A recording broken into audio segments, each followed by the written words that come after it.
Vivez chaque jour l'une des plus grandes et pourtant des plus simples vérités dans la parole de Dieu.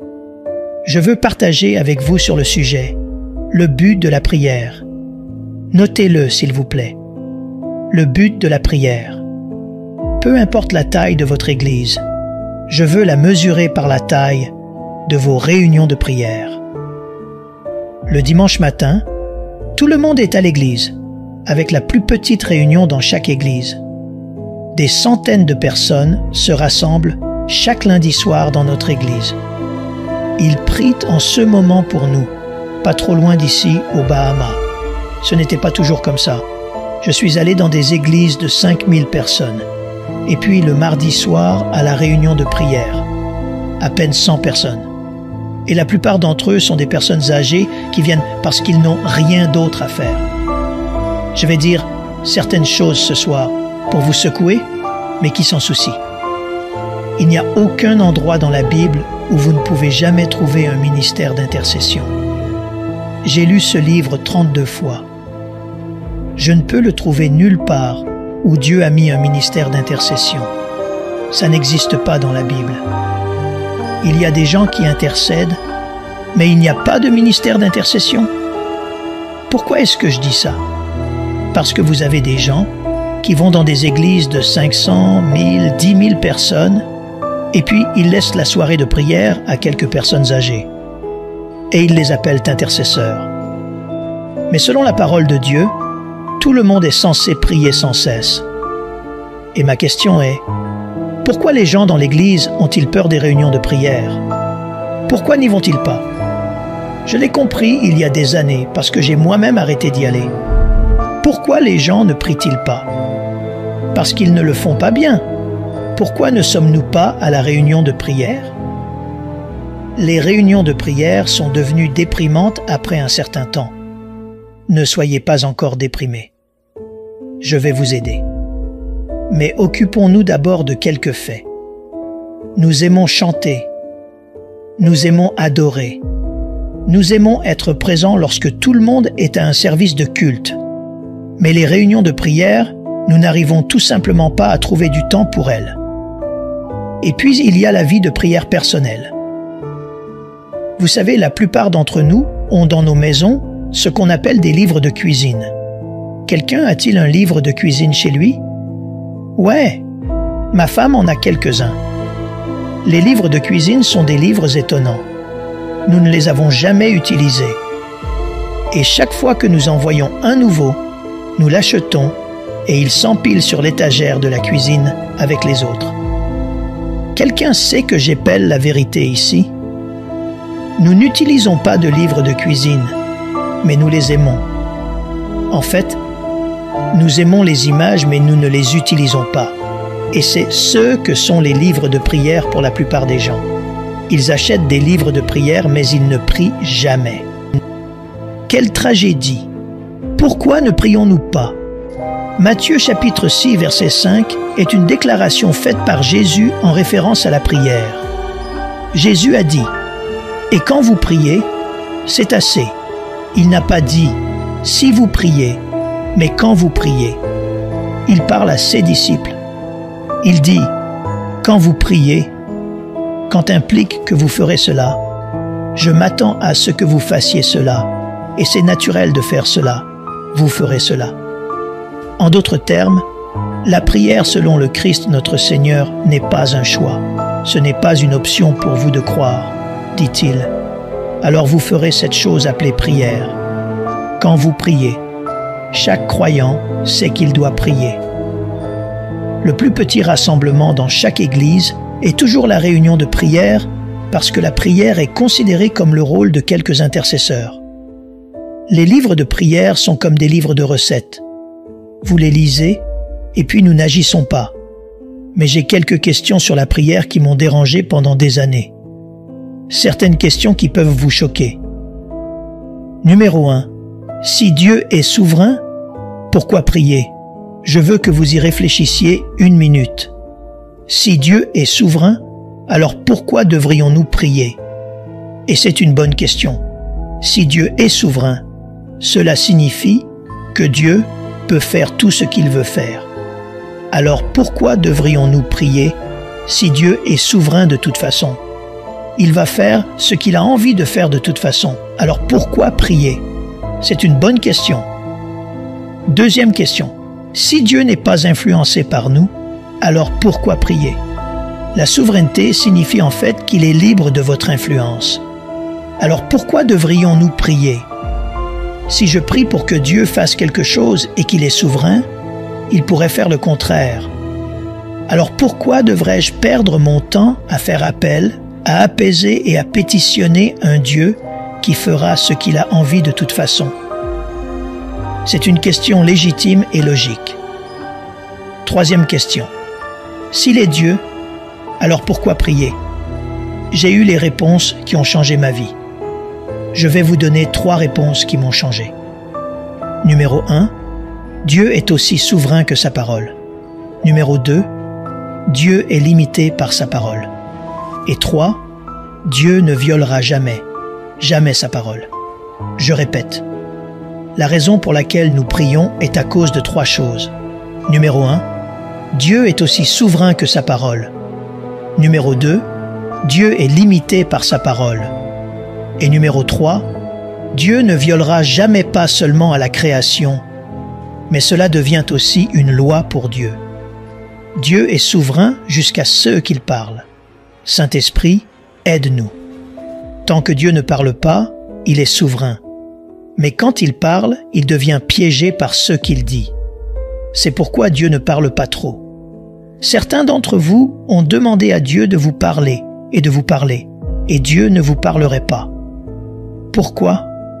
Parce que Dieu sait que si jamais je lui parle, je dois le faire. Dieu est limité par ce qu'il dit. Donc, quand Dieu parle, sa souveraineté devient limitée par ses paroles. Pourquoi est-ce si important pour vous et moi?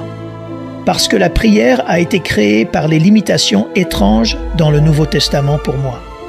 Tournez avec moi vers le livre de Luc, chapitre 11. Quand j'ai vu cela a changé ma vie. Luc, chapitre 11. Quand j'ai lu les évangiles, comme vous l'avez probablement fait de nombreuses fois, en fait j'ai pensé que si j'étais avec Jésus et que je marchais avec lui physiquement et que j'étais avec lui pendant ces 3 ans et demi, je lui aurais demandé « Apprends-moi à ouvrir les yeux des aveugles, apprends-moi à marcher sur l'eau, apprends-moi à rompre le pain et à nourrir un banquet, apprends-moi à guérir la lèpre d'un simple toucher. Apprends-moi à faire tout cela de manière massive. » Les disciples n'ont jamais demandé à Jésus de leur apprendre à prier. Cela m'a dérangé parce que vous voyez, je suis comme vous. Je veux être célèbre. Je leur dirai, apprenez-moi à marcher sur l'eau, et puis j'appellerai CNN, ABC. Je dirai, venez aujourd'hui.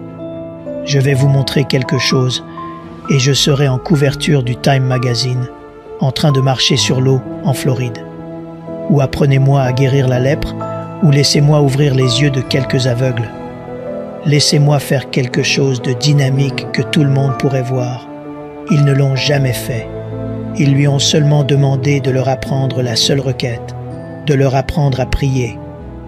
Comment se fait-il que Pierre ne leur ait pas demandé, Jésus, de m'apprendre à rompre le pain ou de m'apprendre à guérir la lèpre? Apprenez-nous simplement à faire cette seule chose. Priez. Et la Bible dit, dans Luc chapitre 11, regardez le verset 1. Seigneur, les disciples sont venus à lui et lui ont demandé, Seigneur, apprends-nous à prier, tout comme Jean l'a enseigné à ses disciples. J'aime la déclaration dans ce verset, quand il eut fini, un de ses disciples lui demanda. En d'autres termes, il le regardait depuis un buisson. Puis-je faire une déclaration qui pourrait cela? Il priait toujours seul. Lisez attentivement votre Bible. Chaque fois qu'il essayait de prier, il disait « Vous restez ici » et il montait. Pourquoi? Pourquoi? Parce que la prière est une chose personnelle. Nous aimons prier en groupe parce que nous n'aimons pas prier. La prière est une discipline privée. C'est d'abord une relation personnelle. Il n'y a rien de mal avec la prière collective, mais ce n'est pas votre passion. Votre passion devrait être la prière privée. Nous aimons les réunions de prière en groupe parce que nous pouvons nous perdre dans la foule et ne rien dire. Jésus priait seul et il le regardait. Et quand il eut fini, la Bible dit qu'ils lui dirent « Maître, apprends-nous à faire cela. Ma question pour vous, qui était une question pour moi, était-ce la seule chose qu'ils lui ont demandé de leur enseigner? Lui ont-ils déjà demandé de faire des miracles ou de marcher sur l'eau? Ils ont dit « Apprends-nous simplement cette seule chose. Apprends-nous à faire cette chose que tu fais, la chose que tu fais par toi-même, la chose que nous te regardons faire derrière le buisson. » Pourquoi? Les disciples ont finalement compris. Parce que les disciples ont finalement compris. Écoutez attentivement. C'est CE que j'appelle la Bible. La Bible dirait toujours ceci. Et Jésus se levait longtemps avant le jour et allait dans un lieu solitaire pour prier. Avez-vous déjà, bien avant le jour, Jésus se levait et allait dans un lieu solitaire seul pour quand a-t-il fait cela? Longtemps avant le jour. Maintenant, ceux d'entre vous qui, probablement comme moi, sont allés en Israël de nombreuses fois, et la plupart d'entre nous qui sont allés à l'Est, sauraient que le jour au Moyen-Orient commence pour ces gens qui vont en ville et ceux qui apportent des marchandises à vendre au marché. Le jour peut commencer vers 5 heures du matin, entre 4h30 et 5 heures du matin. C'est à ce moment-là que le jour commence en Orient. En fait, le jour commence avec le lever du soleil. Le soleil se lève généralement vers 4 heures du matin. Continuez à me regarder. Il s'est réveillé quand? Longtemps avant, ce qui signifie qu'il a dû partir vers 3 heures du matin en moyenne. Et les disciples étaient étonnés chaque fois qu'il se réveillait. Ils le surprenaient en train de faire cette chose. Et il le faisait chaque matin pendant des heures. Et puis, quand il finissait cette chose appelée prière, alors il disait « Allons à la ville ». Et ils descendaient de la montagne, et ils entraient dans la ville. Et ils faisaient quelque chose que l'homme voyait, et ils s'en allaient. En une fraction de seconde, les yeux de l'homme étaient ouverts. Il s'approchait d'un lépreux et lui disait « Que puis-je faire pour toi? Je veux être purifié. » Il disait « Sois pur » et il s'en allait. Cela prenait environ une fraction de seconde. Puis il s'approche d'un homme qui avait un petit enfant malade. Il dit « Qu'est-ce qui ne va pas ?» Il dit « Mon enfant est tourmenté. » Il a dit « Pas de problème. Démon, va-t'en. » Le démon est parti en une seconde. Puis il s'approche d'une autre femme qui avait un bébé qui allait être enterré dans le cercueil. Il s'est arrêté, a touché le cercueil, vit, le bébé a vécu. Cela a pris seulement une fraction de 5 secondes et les disciples regardaient cela et ils ont dit « Mon Dieu ». Cela lui a pris une fraction de seconde pour faire cela et cela lui a pris 4 heures le matin avec cette autre chose. Ils ont commencé à le comprendre. Ils ont dit « Écoutez, nous avons passé des heures à essayer de chasser un démon. Sors, sors, sors, sors. Je dis, je te lis, je te délie, je te délie. Allez, maintenant tu prends le relais. Je suis fatigué. D'accord. Je sors. Allez, je te délie. Allez. » Et pendant des heures, vous essayez de chasser un démon. Vous essayez de guérir les malades en leur imposant les mains sur une personne atteinte d'une maladie. Sors, sors. Et il l'a juste touché en une seconde et est parti. Mais il a passé 4 heures le matin à faire cette chose. Donc, la conclusion des disciples était que si vous passez 4 heures le matin avec Dieu, vous ne passerez qu'une minute avec les hommes dans la journée. Ils étaient logiques. Vous savez ce que nous faisons? Nous passons 1 minute le matin avec Dieu et 4 heures à essayer de résoudre un problème dans la journée avec les hommes. La priorité de Jésus n'était pas le ministère aux hommes. Et voilà notre problème. Vous voyez, vous avez hâte d'aller guérir les malades, de chanter, de ressusciter les morts et de chasser les démons. C'est notre problème. Nous avons hâte d'aller ensuite et de commencer un ministère. Et Dieu dira « Non, passez d'abord du temps avec moi. Le temps passé en prière n'est pas du temps perdu, c'est du temps investi. » Les disciples l'ont compris. Une fois, il y avait un homme qui a amené son fils et le garçon était rempli d'un démon. Et les disciples, vous savez, je crois que Jésus avait tout mis en place tout seul. Il avait l'intention de le faire. Jésus avait dû planifier cela. La Bible dit qu'il leur a dit d'aller à la ville et que lui allait sur une montagne pour prier. Je pense qu'il avait tout planifié. Je crois qu'il les observait du haut de la montagne. Il voulait voir s'ils avaient appris la leçon. Et l'homme a amené le garçon avec un démon et il dit « Mon fils est tourmenté par un démon. Pouvez-vous le chasser ?» Pierre dit « Pas de problème, pas de problème. Je suis charismatique. » Et Jean a dit « Et Luc a dit « Et Jacques dit « Allons le chercher. » Et ils ont commencé à chasser ce démon pendant des heures. Et Jésus regardait. Et après qu'ils aient transpiré, était fatigué, étendu, à temps. Et il a dit « Laisse-moi aller les aider. » Et la Bible dit qu'il est descendu de la montagne et a dit « Que se passe-t-il ici ?» Et le vieil homme dit « J'ai amené mon fils à tes disciples avec un démon, et ils n'ont pas pu le chasser. » Et Jésus a dit ces mots « Combien de temps dois-je être avec vous? En d'autres termes, ne m'avez-vous pas observé? Amenez-moi le garçon. » Sors. Le démon est parti. Ils avaient tellement honte, comme la plupart d'entre nous, après avoir prié pendant 10 heures, et qu'aucun démon n'est parti. La Bible dit qu'ils ont attendu d'être en secret au dîner, tranquillement derrière le mur. Et puis ils ont dit « Maître, pourquoi n'avons-nous pas pu chasser le démon? Donc je dois vous le dire, toi quand tu pries pour les malades et que tu t'en vas, ils sont toujours malades. Tu dois te préparer pour le ministère. Et prie pour les malades, prépare-toi à prier pour les malades. Pourquoi n'avons-nous pas pu le faire? » Il a dit « Simple. Cette fois-ci, ce genre ne sort pas en criant « Sors, sors », pas en utilisant le nom de Jésus. Jésus, Jésus, Jésus. Il a dit que ce genre ne sort qu'après que vous ayez prié et après que vous ayez jeûné, après avoir passé du temps avec Dieu. Je crois que cette année, Dieu veut faire des affaires sur la terre, mais il cherche des gens qui peuvent d'abord faire des affaires avec lui. Puis-je entendre un amen de quelqu'un? Applaudissez et remerciez Dieu. Il est sur le point de vous corriger à nouveau. Ma question était, pourquoi Jésus avait-il une vie de prière si engagée? Parce qu'il a compris ce que j'appelle la naissance de la prière. Quand la prière est-elle née? La prière est née dans Genèse chapitre 1 verset 26. Je vais vous montrer la naissance de la prière. Allez-y. 2 mots ont donné naissance à la prière. On le trouve dans Genèse 1 verset 26. Et Dieu dit, « Faisons l'homme à notre image et à notre ressemblance. » Et puis Dieu dit qu'il domine sur la terre. Qu'il. Oh, j'aurais aimé qu'il n'ait pas dit ça. Rappelez-vous que lorsque Dieu parle, ses paroles deviennent loi. Dieu a dit qu'il domine sur les poissons, les oiseaux, les arbres, et sur la terre, et sur tout ce qui rampe sur le sol, et sur toute la terre.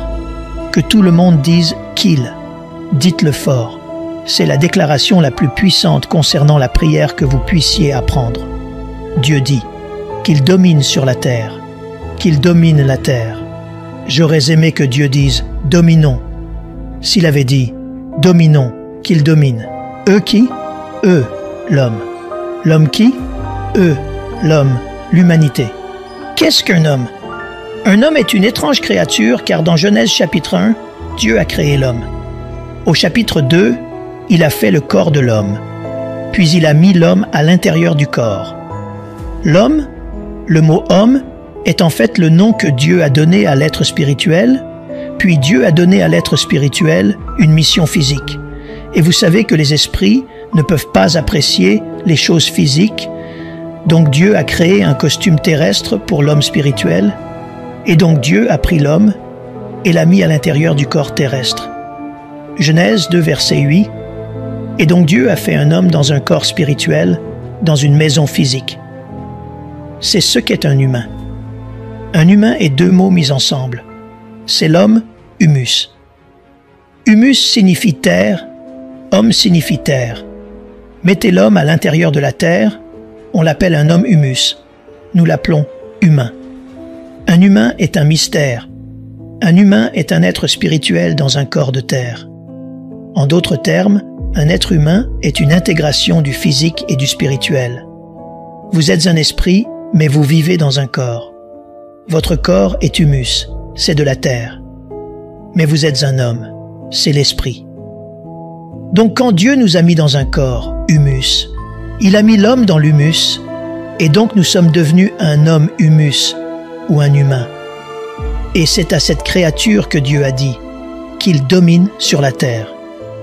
Par conséquent, la seule créature, voici la clé, qui a l'autorité légale, la seule créature à qui Dieu a dit de dominer la terre, est un humain. Qu'est-ce qu'un humain? Un esprit dans un corps. Cela signifie que tout esprit sans corps est illégal sur la planète Terre. Suivez-moi attentivement. Par conséquent, pour que Dieu puisse faire quoi que ce soit sur Terre, il doit obéir à sa propre parole. En fait, la Bible dit que Dieu dit « J'ai placé ma parole au-dessus de mon nom ». Vous savez que le mot hébreu pour nom signifie aussi « être »,« être ». En hébreu, le nom d'une chose est la chose. Donc quand Dieu dit « J'ai placé ma parole au-dessus de mon nom », il dit « J'ai placé ma parole au-dessus de moi-même ». Je ne briserai pas ma propre parole. Je ne violerai pas ma propre parole. En fait, Dieu ne violera jamais sa parole. C'est pourquoi Dieu, écoutez attentivement, ne peut pas venir sur cette planète sans corps. Non pas parce qu'il est faible, non pas parce qu'il n'est pas puissant, non pas parce qu'il n'est pas puissant, mais parce qu'il est trop fidèle à sa parole. Il ne brisera jamais sa parole. Dieu ne viendra pas sur cette terre en tant qu'esprit sans corps parce qu'il a parlé et que c'est devenu la loi. Seuls quelques-uns me comprendront, je le sais.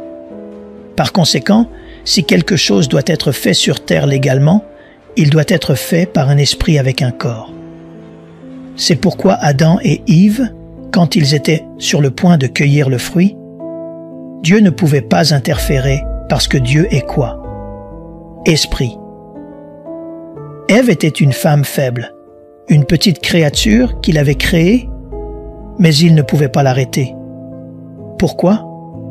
Parce que si Dieu était venu et avait envahi la race humaine en tant qu'esprit sans corps, il aurait brisé sa parole. Et donc vous ne pourriez plus jamais lui faire confiance. Et Satan le savait. C'est pourquoi même le diable savait que pour faire des affaires sur terre, il faut un corps. Et il n'y avait pas de place pour lui en Adam et Ève.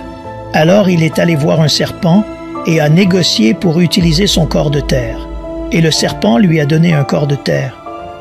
Et Lucifer a pris ce corps de terre et a fait des affaires avec Ève. Et donc Dieu savait que je ne peux pas les arrêter. Parce que si je les arrête en tant qu'esprit, alors je deviendrai un menteur. Et Dieu n'est pas un menteur. Mais quand Adam et Ève sont tombés, Dieu est un Dieu si bon. Dieu a dit à Satan, dans Genèse 3, verset 15, il dit « Satan, je paraphrase, tu sais que je ne peux pas entrer maintenant, mais tu vivais avec moi. Tu sais que je tiens parole. Mais je te fais une promesse, Lucifer. Je te promets que la même femme que tu as utilisée pour détruire la femme, la même femme, je vais entrer en elle légalement. Elle va me donner un corps légalement. Je vais entrer dans la terre légalement. Je vais t'écraser la tête légalement. » C'était la promesse. Noël était nécessaire à cause de la parole de Dieu. Dans la plénitude des temps, Dieu a envoyé son Fils. Né de quoi? D'une femme. Ésaïe a dit « Vous ne croyez pas mon rapport, mais j'ai vu quelque chose, dit-il. J'ai vu une vierge enceinte, et le nom de l'enfant était Emmanuel. Il dit que j'ai vu Dieu à l'intérieur d'un homme, d'un corps humain. Je ne peux pas le comprendre, mais Dieu vient ici légalement. Il va reprendre le pouvoir légalement. Que quelqu'un crie « Alléluia ». Je me prépare à m'arrêter maintenant. Attends une seconde. Donc quand Dieu est venu à Marie, il a dit « Marie, tu es très favorisée. Pourquoi? Je veux emprunter ton ventre. Pourquoi? Je veux être légal. Alléluia. » Marie a dit « Qu'il me soit fait selon ta parole. » Boum! Et la parole de Dieu est tombée dans un ventre, et la chair a commencé à grandir autour de la parole. Et maintenant, Dieu est à l'intérieur d'un ventre. Mais beaucoup d'entre vous, les femmes, ne comprennent pas à quel point vous êtes puissantes. Car dans Genèse 3, verset 15, Dieu a parlé de la femme à Satan. Il a dit, « La femme sera ton cauchemar. » Je me demandais pourquoi. Y a-t-il des médecins ici qui savent que c'est vrai? Vous voyez Dieu, quand il concevait la femme, il l'a fait de cette façon. Il pensait à lui-même. Vous voyez, quand un enfant est dans le ventre d'une femme, peu importe le groupe sanguin de l'enfant, il ne se mélange jamais complètement au sang de la mère, complètement séparé. Cela signifie qu'une femme peut porter un bébé et que les deux ne se mélangent jamais. Oh, vous ne comprenez pas la race. Cette femme me donnera une semence et le sang ne se mélangera pas au sien. Ce sera du vrai sang de Dieu. Il ne se mélangera pas au sien et cette semence entrera légalement dans la terre et elle aura un sang qui sera si pur. Il pourra purifier tout le monde. Criez tous Alléluia. La combinaison des chromosomes était Elohim et Adonai mélangés ensemble. Vous feriez mieux de remercier Dieu pour le sang. C'est pourquoi vous êtes sauvés par le sang de Jésus. Son sang n'était pas le sang de Marie. En fait, Marie a été sauvée par le sang qu'elle portait. Crie Alléluia. Quelqu'un. Hey, gloire à Dieu. Et il a dit, Marie, tu appelleras l'enfant. Regarde ça, Jésus. Ésaïe a dit au chapitre 9, il a dit, car un enfant nous est né et un fils nous est donné. Pas un enfant est né, mais le fils ne l'était pas. Marie a donné naissance à l'enfant, mais Dieu a donné le fils. Marie a produit le corps. Dieu a donné l'esprit. Marie a produit la maison. Dieu a donné le résident. En d'autres termes, Marie est la mère de Jésus, mais elle n'est pas la mère du Christ. Je pars maintenant. Jésus est le corps. Christ est Dieu. C'est pourquoi il est appelé Jésus le Christ, parce que Jésus a rendu Christ légal. C'est pourquoi Jésus pouvait prier sur terre. Il était légal. Dieu ne peut pas sur la planète Terre. Je vais essayer encore une fois. J'ai dit que la prière est Dieu recevant la permission de l'homme d'interférer sur la planète Terre. Si vous lisez attentivement la Bible, maintenant c'est beaucoup de choses lourdes pour vous, mais allez faire vos devoirs aujourd'hui. Je veux que vous trouviez n'importe où dans la Bible, n'importe où Dieu a fait quelque chose sur terre sans un humain. Chaque fois que Dieu voulait agir sur terre, il devait utiliser quelqu'un dans la terre. Dieu ne t'utilise pas parce que tu es pur, il t'utilise parce qu'il est piégé. C'est pourquoi Dieu continue de pardonner. Il a besoin de ton corps. Dieu continue de te purifier, quoi? Il a besoin de toi. Dieu dit, Abraham, j'en ai assez de Sodome et Gomorrhe. Je vais les détruire. Abraham a dit, pourquoi viens-tu à moi? Parce que j'ai besoin d'un humain. Et il les a détruites. Il a dit, Moïse, j'ai entendu les cris de mon peuple. Je suis descendu pour les délivrer. Pourquoi viens-tu à moi? Parce que tu es l'homme Moïse, j'ai besoin d'une permission. Tu l'auras après mon départ. Dis à ton voisin, Dieu a besoin de moi pour impacter ma ville. Dis-le encore. Dieu a besoin de moi pour impacter ma ville. La prière n'est pas une option, c'est une nécessité. Le thème de cette conférence est l'interférence surnaturelle, et la seule façon pour Dieu d'interférer surnaturellement est qu'il a besoin d'un humain. Jésus a dit que les hommes doivent toujours prier et ne jamais s'évanouir. En voici un que vous connaissez bien, mais enfin vous le comprendrez. Et Jésus a dit, « Je vous ai donné les clés du royaume. » Puis il dit, « Les voici. Tout ce que vous lirez sur la terre, alors le ciel pourra le lier. Et tout ce que vous délirez sur la terre, alors maintenant le ciel pourra le délier. » Votre corps est la chose la plus importante pour Dieu en ce moment. C'est pourquoi quand vous le perdez, vous devez partir. Quand votre corps cesse de fonctionner, vous devez partir parce qu'il a besoin de votre corps, pas parce qu'il veut vous faire vous sentir mieux. Vous ne comprenez pas la guérison. Je dis que Dieu va vous rétablir physiquement, non pas parce qu'il veut que vous vous sentiez bien, mais parce qu'il a besoin du corps dans lequel vous vivez. Levez votre main et remerciez Dieu. Il va vous guérir pour son bien. C'est pourquoi beaucoup de gens ne sont pas guéris. Ils viennent pour être guéris parce qu'ils veulent être mieux. Ils veulent se sentir mieux. Ils veulent être mieux, mais ne priez pas pour ça. Dites, « Seigneur, guéris-moi parce que tu as besoin de mon corps. » Allez, criez Amen quelqu'un. Votre corps est important pour Dieu. Voyez-vous, Christ est un esprit et il est illégal ici sans corps. Donc la Bible ne dit jamais que Jésus est vraiment mort. Le mot utilisé en grec est qu'il a expiré. Il a soufflé. Il a relâché Christ. Et puis Jésus est mort. Le Christ n'est jamais mort. Seulement Jésus. Donc la Bible dit que l'Esprit qui a ressuscité Jésus d'entre les morts, l'Esprit du Christ ressuscitera aussi votre corps mortel. Écoutez-moi attentivement. Et donc Jésus était sur la croix, mort.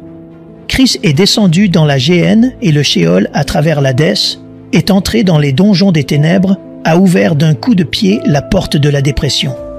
Il a vu Lucifer sur un trône régnant sur la mort. Et Christ s'est avancé vers Lucifer et a dit « Je viens chercher certaines choses. » Et Lucifer dit « Tu ne peux pas venir ici. Tu dois être mort pour venir ici. » Et Christ dit « Je suis mort. Mon corps est en haut. Il a continué à marcher. Le péché, c'est ce qui l'a tué. Je viens chercher quelque chose. » Il marche vers Lucifer.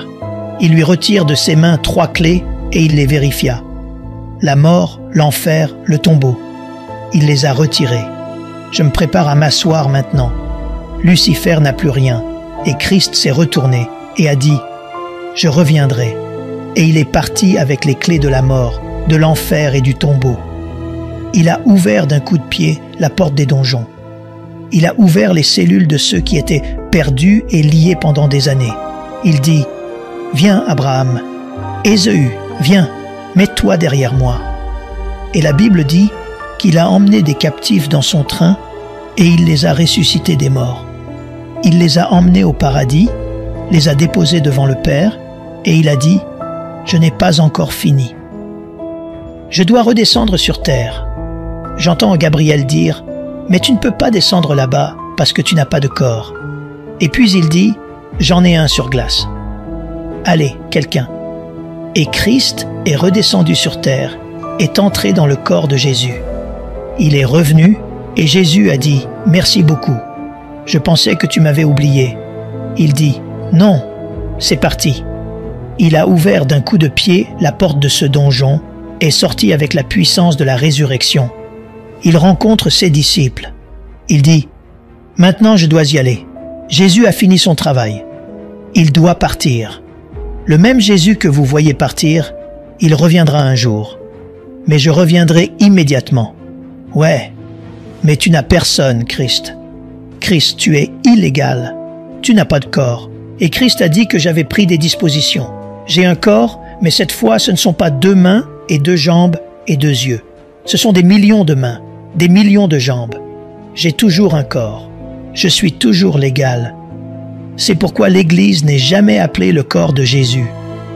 Lève ta main maintenant. Lève-toi. Dis à ton voisin qu'il a besoin de mon corps pour être légal sur terre. Voyons. Et dis maintenant, je te donne la permission d'envahir ma nation. Non. Tu ne pries pas comme si tu y croyais. Allez, dis-le. Je te donne la permission à travers mon corps, à travers ma foi, d'envahir la nation. Continue à adorer maintenant. Il le fait en ce moment. C'est ça la prière. Tout ce que tu lis sur la terre est aussi lié au ciel. Tout ce que tu délies sur la terre est aussi délié au ciel. Le pouvoir est entre tes mains. Excusez-moi. Je commence à sentir une communication à l'intérieur. Je parle à mon Père invisible. Écoute-moi. Si tu es malade ce soir, hypertension artérielle, diabète, problèmes cardiaques, problèmes oculaires, problèmes de genoux, je ne sais pas ce que c'est. Pose tes mains dessus. Dieu va te guérir, mais pas parce que tu veux te sentir mieux. Il va te guérir parce qu'il a besoin de ce corps pour faire du travail. Maintenant, certains d'entre vous pensent que vous n'êtes pas malade. Laissez-moi vous dire quelque chose. Parfois, vous êtes malade, mais vous ne le savez pas encore. Donc, au cas où, levez vos mains et recevez cette guérison. Je vais la libérer maintenant au nom de Jésus. Je vais faire une prière pour briser la maladie. Une prière qui attaque la maladie avant que vous ne sachiez qu'elle était là. Voyez-vous, certains d'entre vous ont une hypertension artérielle, mais ne le savent même pas encore. Certains d'entre vous ont une hernie, mais ne le savent pas encore. Certains d'entre vous ont un cancer de la prostate, mais vous ne le savez pas encore. Mais ce soir, je vous garantis que vous ne le saurez jamais, parce que Dieu va le guérir maintenant au puissant nom de Jésus. Levez vos mains et recevez votre guérison maintenant. Ouvre la bouche et dis-lui, « Guéris-moi pour ton bien. » Allez, demande-lui, « Guéris-moi pour ton bien. Guéris-moi pour ton bien. Je dois vivre pour ton bien. Tu as besoin de mon corps pour ton bien. Tu as besoin d'être légal pour que tu aies besoin de moi, Seigneur. Tu as besoin de mon corps. Allez-y et priez. Quelque chose se passe. Je vois des miracles se produire dans tout le bâtiment. Je vois des yeux être guéris des cataractes. Ouais, ce dos revient en ordre. Ouais, je vois cette articulation de la hanche être recréée. Ouais, je vois cette articulation du genou. Le cartilage est restauré. Oui, je vois ce problème d'épaule être corrigé. Ouais, le cancer de la prostate se dissout au nom de Jésus. La bosse dans votre sein, vérifiez-la. Elle a déjà disparu au nom de Jésus. Quand vous demandez à Dieu d'interférer, il le fait parce que vous êtes un humain. Ouvrez la bouche. Ouvrez la bouche. Ouvrez la bouche. Ouvrez la bouche. Ouvrez la bouche. Ouvrez la bouche. Ouvrez la bouche. Ouvrez la bouche. Ouvrez la bouche. Ouvrez la bouche. Ouvrez la bouche. Ouvrez la bouche. Ouvrez la bouche et remerciez Dieu. Vous venez d'être totalement guéri maintenant. Élevez votre voix et louez-le pour la guérison que vous venez de recevoir. Tenez-vous les mains. Prions. Je sens une onction couler dans ce bâtiment. Priez juste en langue pendant 1 seconde. Votre voisin est en train d'être guéri juste sous vos yeux. Touchez-les maintenant. Partout où 2 personnes se toucheront et seront d'accord concernant quoi que ce soit où, sur terre, alors ce sera fait. De notre Père, qui est tout, au ciel. Mais d'abord, vous devez quoi? Toucher et être d'accord où? Sur terre, alors le ciel peut faire quelque chose. Mais la terre doit d'abord toucher et être d'accord. Vous avez plus de pouvoir que vous ne le pensez. Oh, j'aimerais avoir plus de temps pour vous enseigner cela. Je dois y aller, mais je vous le dis, c'est tellement puissant. À partir de maintenant, chaque fois que vous ouvrirez la bouche pour prier, vous êtes puissant. Quand les hommes arrêtent de prier, Dieu arrête de travailler. Je vais le redire. Quand l'homme arrête de prier, Dieu doit arrêter de travailler. Alors Jésus a dit, les hommes doivent toujours prier et ne jamais s'arrêter. Pourquoi? Quand vous vous arrêtez, Dieu s'arrête. Priez sans cesse parce que vous ne voulez pas que le ciel cesse de travailler sur la terre. Parce que j'ai finalement compris. Jésus a dit, mon Père m'entend toujours. Quelle façon de vivre. À partir de cette nuit, cela vous arrivera au nom de Jésus. Vos prières seront maintenant exaucées, parce que maintenant vous savez à quel point vous êtes précieux pour Dieu. Je sens une onction de Dieu dans ce bâtiment pour la prière. Je veux que vous pensiez maintenant à un passage de l'Écriture à prier sur votre ville maintenant. Quel que soit ce passage, tout ce que vous lirez sur la terre, le ciel pourra le lier. Je veux que vous liez l'esprit de violence dans votre ville. Liez simplement l'esprit de corruption, l'esprit de mauvaise pratique. Pensez à tous ces esprits démoniaques, ces esprits qui planent sur votre ville, les principautés. Vous avez le pouvoir de les lier.